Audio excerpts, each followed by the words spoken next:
Morning, all. All right, so we got some buyouts to discuss. We've got some free agent talk to have as well. We'll start off with the buyouts. So Jack Campbell is being bought out by the Edmonton Oilers. So three players placed on waivers today for the purpose of a buyout.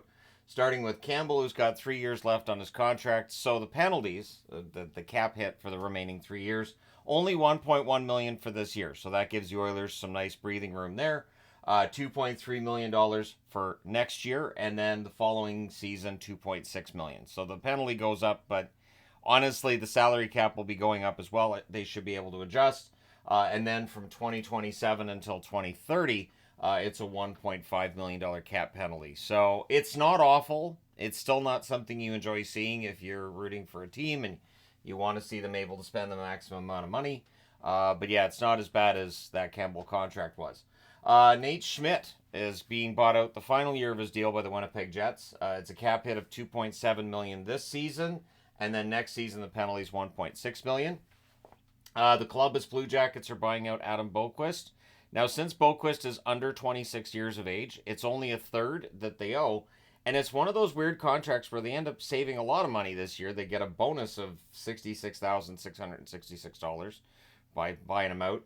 And then it's a cap hit the following season of $533,334. This is why you have capologists if you're NHL teams, because there's a lot to go over with the salary cap. So I do hope Jack Campbell finds a contract, probably ends up playing in the AHL.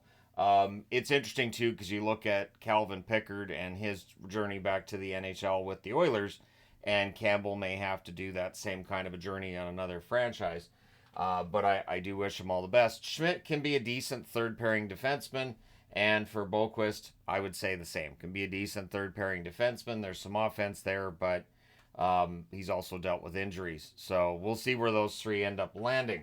The Dallas Stars are apparently closing in on a contract extension with Matt Duchene to the point where he's seen as being off the market right now. So we'll see what that contract ends up looking like. There was a trade this morning. Jake Guentzel traded to the Tampa Bay Lightning, so they have exclusive negotiating rights for today. A 2025 third-round pick going to Carolina. That's a high draft pick for the right to negotiate with a player. Tells me there's a good chance Tampa Bay does extend Jake Guentzel and start remaking that offense just a little bit. I have seen people saying we'd rather keep Stamkos than Guentzel, and I understand that sentiment, but I feel like, when a player's 34 versus a player who's, I think with Guentzel, he's 28 or 29, that's not a small difference, really, when you think about it. And so I understand what Tampa Bay's doing here, and it's possible that what Guentzel's looking for, maybe it's less than what Stamkos was looking for. Again, we'll find out when Stamkos hits the market tomorrow. Where he's at with his money and everything and how much he was looking for. But for Tampa Bay, this is definitely sort of a rebuild on the fly, right? This is a team looking to stay in the hunt for that Stanley Cup next season, and Jake Guentzel's a very good performer. So two re-signings by the San Jose Sharks. Justin Bailey signs a 1-year, 2-way extension.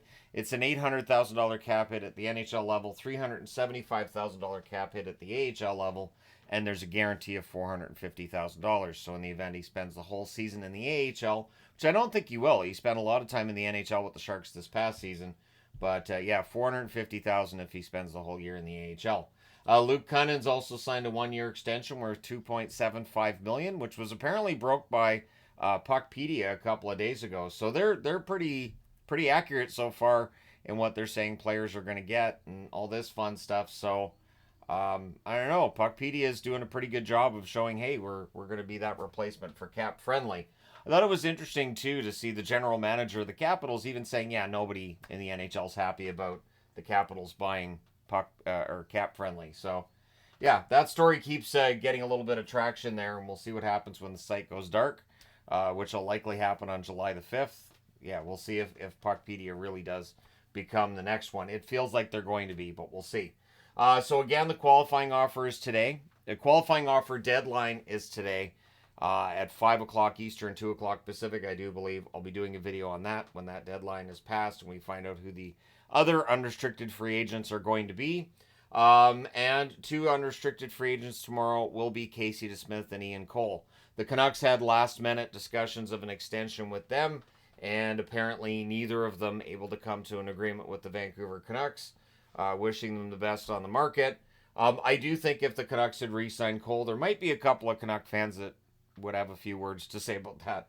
But DeSmith, they're going to be looking for an experienced backup. It's caused some concern that maybe Demko's not going to be ready for the start of this coming season. I think Vancouver might be looking around the league at how many teams needed 3 goaltenders and might realize, yeah, we need 3 goaltenders in the NHL. So while Shilovs looks ready, you want to have a third goaltender just in case. So let me know your thoughts in the comment section below as always. Don't forget to hit like and subscribe if you haven't done so already. Thank you guys so much for all your support. I'm going to apologize too because, man, the allergens today around here are absolutely insane. Causing me to feel really drained and obviously, having trouble with my voice and everything. But anyways, yeah, we'll see how the rest of today goes. It's probably going to be pretty busy, but I'll be here to discuss. And hey, I'm not even sore from yesterday's street hockey, so not too shabby. All right, thank you guys so much for all your support. The growth on the channel's been fantastic over the last few days, and looking forward to further growth today and tomorrow as we get into the free agent market and see what the NHL GMs have in store for us. So thank you guys so much for all your support. I will talk to you again soon.